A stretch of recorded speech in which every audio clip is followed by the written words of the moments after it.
When do we decide what we are? It may be impossible. By the time we define ourselves, we are already something new. Welcome to the CryptoNaturalist.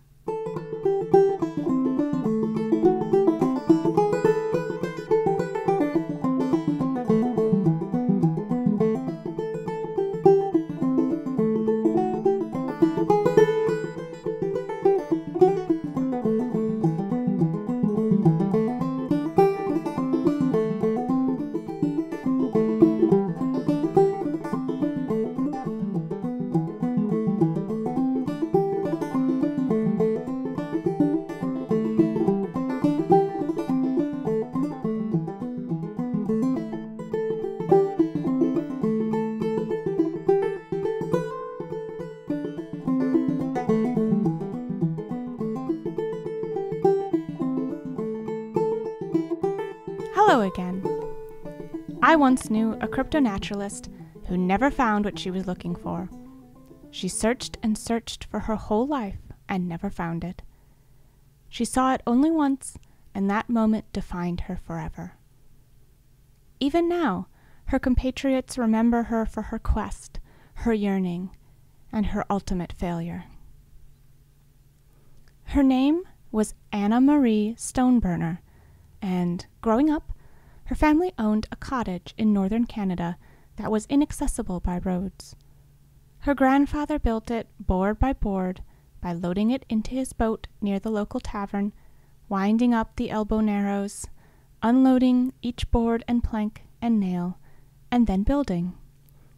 At night he slept under the stars and listened to the cacophony of night creatures and the gentle drumming noise of the water against the hull of his boat. His son did not love the cabin as much, but his granddaughter, Anna Marie Stoneburner, adored it with every ounce of her being. Anyway, it was a cheap vacation, her father figured, and he planned to sell it when she went to college. Because, of course, she was going to college. Anna Marie Stoneburner did not particularly want this for herself.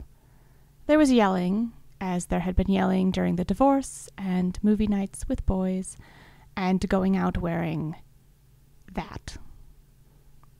Anyway, the college argument had been won, or lost, or at least an agreement was reached, and she promised to go if they could spend one last summer at the cabin. She thought they might bond, might find some common ground before she left for dorms and classes. And maybe they did, a little. They fished, they hiked, they built fires in the little metal stove at night. Sometimes, when the fish wouldn't bite, or they ran out of beans, or they just felt like it, they ate lunch at the lodge and took the boat home. One night, they left the warm and bright lodge very late, and the sun was already almost completely behind the pine trees. Their boat was small, and technically it was illegal to run it on the lake at night. They didn't have the proper lights and reflectors, or any kind of horn to warn larger boats that they were out there. The reason all this was necessary was the lake at night was black. Deep black.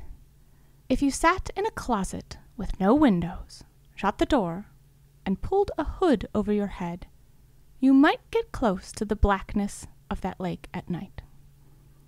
Up on the hills, far into the trees, one could see a flicker or two of lights from other cabins. But the water was black, the trees were black.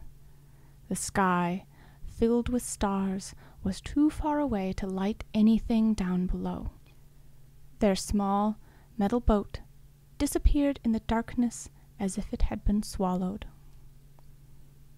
They were both afraid, not of the legality, but of sinking. They felt heavier somehow in the darkness, as if that black water would suck them under if they so much as touched it, like it was sticky tar instead of the soft, cool lake they swam in all afternoon.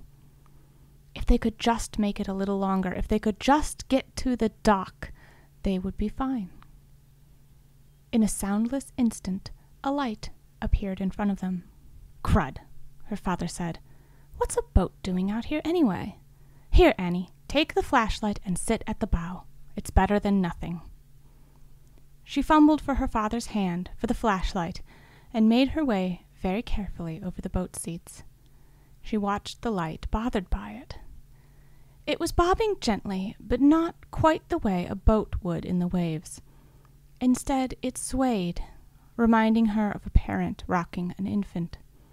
"Hello!" her father yelled, and she wanted to hiss at him to be quiet, not because she was afraid of the light's attention, but because she was afraid of scaring it away. She wanted to see what kind of boat it was. She wanted to wave at them and share a secret moment in the pitch darkness, a moment of strange, off-balance excitement. "Flash the light," her father said nervously, as the other light came closer. "I don't think they saw us." She did, and they didn't seem to be in any danger of crashing into the other boat. It was going to come up alongside them.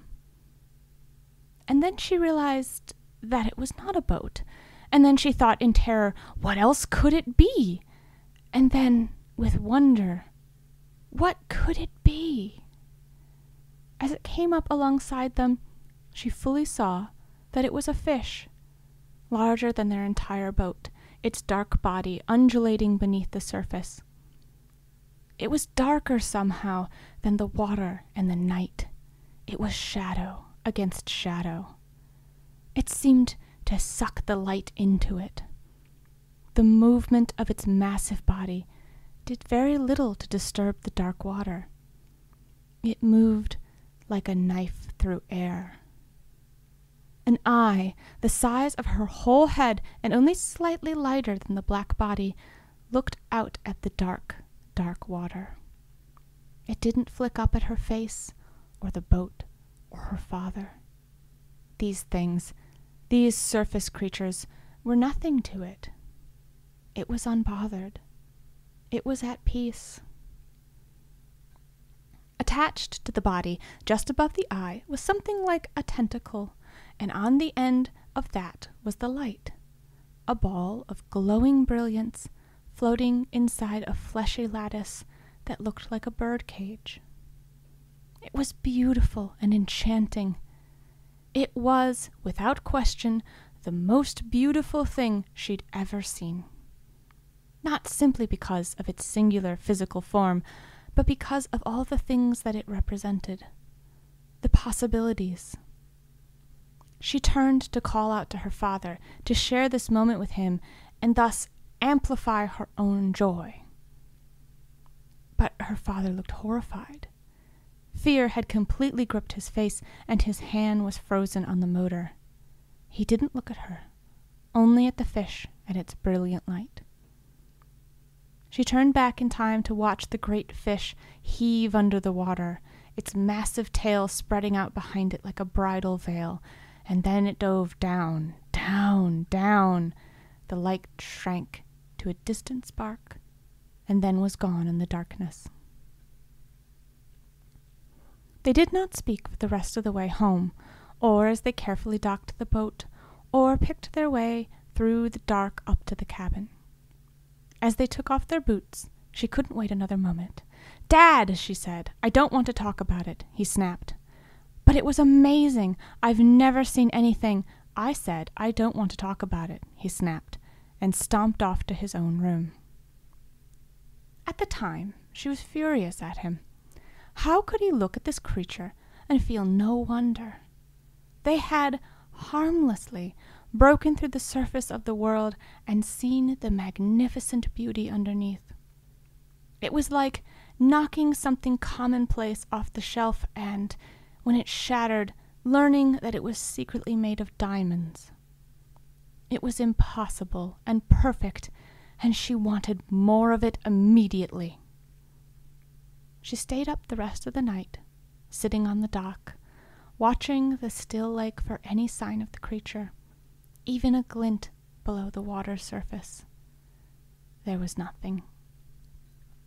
As she grew older, she came to understand and accept that not everyone reacted to enormous discoveries about the nature of the world in the same way. 2 decades later, Her father carefully brought up the fish when they were alone, after Thanksgiving dinner, and she was thrilled to learn that he looked back on the memory with fondness, and part of that fondness was the way it had transfixed his daughter and changed her. Still, that night, she felt a gulf open up between them that seemed impossible to cross. Anna did not go to college that fall. She'd realized something, that the world was larger and stranger than she'd ever imagined, and that the people she loved and cared about did not consider that fact with awe.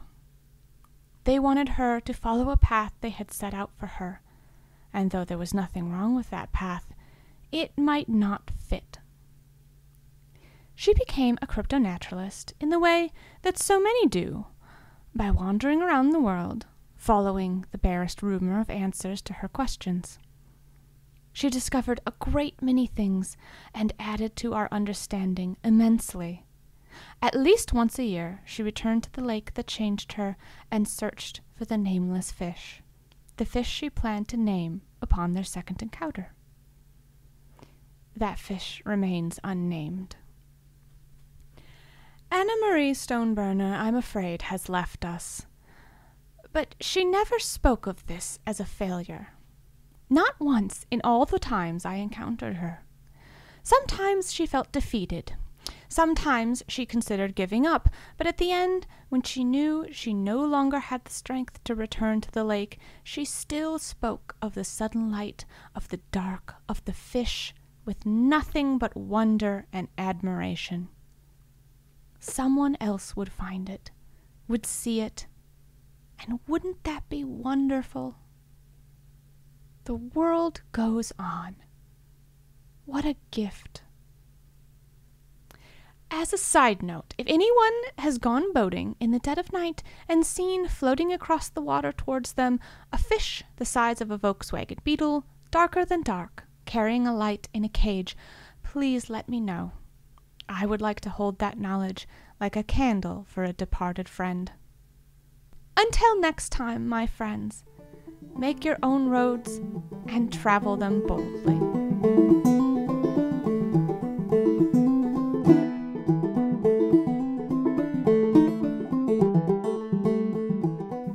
The CryptoNaturalist is written by Jarod K. Anderson and Leslie J. Anderson. Cassandra is voiced by Leslie J. Anderson. The CryptoNaturalist is voiced by Jarod K. Anderson. Reminder: transcripts of this and every episode are available at CryptoNaturalist.com. Exclusive pins, stickers, shirts, and access to bonus content and strange expertise on strange topics awaits you at our Patreon page, patreon.com/CryptoNaturalist. You'll find information about submitting your poetry or prose for our hidden lore segments in the About section of our website at CryptoNaturalist.com. Thanks to Adam Hurt for the use of his song Garfield's Blackberry Blossom from his album Insight. For more information on Adam's music, performances, and teaching, visit adamhurt.com.